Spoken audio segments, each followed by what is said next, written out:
நடுவானத்துல plain போயிட்டு இருக்கு. டக்குன்னு மின்னல் அடிச்சு பிளேனோட எலக்ட்ரானிக்ஸ் எல்லாமே காலி. நெக்ஸ்ட் செகண்ட் பிளைன் கட்டுப்பாட்டை இழந்து கிராஷ் ஆகுது. பைலட் தன்னோட உயிரை கொடுத்து பிளேனை ஒரு தீவுல லேண்ட் பண்றாரு. அப்பாடா பொழச்சோண்டா சாமி அப்படின்னு மூச்சு விடுறதுக்குள்ள அடுத்த பிரச்சனை வருது. அவங்க லேண்ட் ஆன தீவு அரசாங்கமே பயப்படுற கொடூரமான தீவிரவாதி கையில இருக்கிற ஒரு நரக பூமி.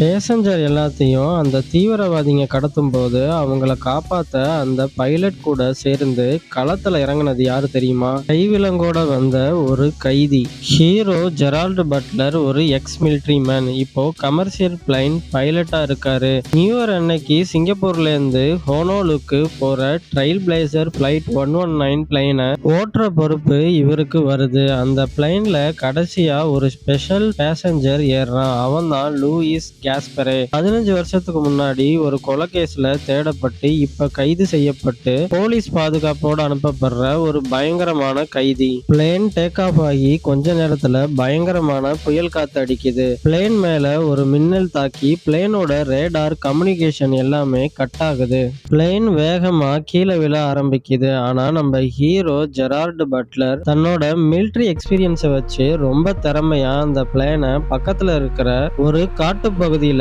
எமர்ஜென்சி லேண்ட் பண்றாரு. பிளேன்ல இருந்த 2 பேரை தவிர மத்த எல்லாரும் தப்பிச்சிடுறாங்க. எல்லாரும் உயிரோட தப்பிச்ச சந்தோஷத்துல இருக்காங்க.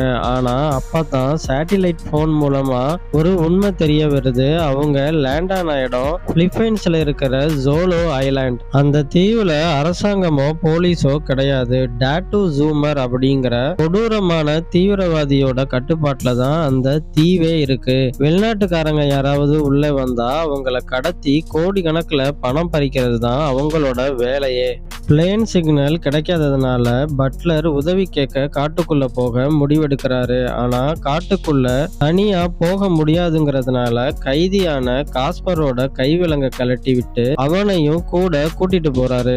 பின்னாடி வந்த காஸ்பர் திடீர்னு காணாம போயிடுறான். இருந்தாலும் பட்லர் தொடர்ந்து போய் ஒரு பழைய போன் சென்டரை கண்டுபிடிக்கிறாரு. உடனே தன்னோட பிளேன் கம்பெனிக்கு கால் பண்ணி அவர் இருக்கிற இடத்த சொல்றதுக்குள்ள திடீர்னு ஒரு தீவிரவாதி வந்து அவரை அட்டாக் பண்றான். 2 பேருக்கும் ஃபைட் நடந்துகிட்டு இருக்கப்பயே காணாம போன காஸ்பர் திடீர்னு வந்து தீவிரவாதியை சுட்டு பட்லரை காப்பாத்துறான். பிளேன் இருக்கிற இடத்துக்கு வர அந்த தீவிரவாதியோட தலைவன் ஜூன்மார் அங்க இருக்கிற பேசஞ்சர்ஸ் எல்லாத்தையுமே மிரட்டி தன்னோட வண்டியில ஏத்திக்கிட்டு இருக்கான். திரும்ப வந்த பட்லரும் காஸ்பரும் பேசஞ்சர் கடத்தப்படுறத மறைஞ்சிருந்து பாக்குறாங்க. இன்னொரு பக்கம் பிளேனோட கம்பெனி ஆபீசர் ஸ்காட்ஸ்டேல் கவர்மெண்டோட ஹெல்ப்புக்கு வெயிட் பண்ணாம பேசஞ்சர்ஸ் எல்லாத்தையுமே காப்பாத்த ஒரு பிரைவேட் கமாண்டோ படையையே சீக்கிரட்டா அந்த தீவுக்கு அனுப்பி வைக்கிறாரு.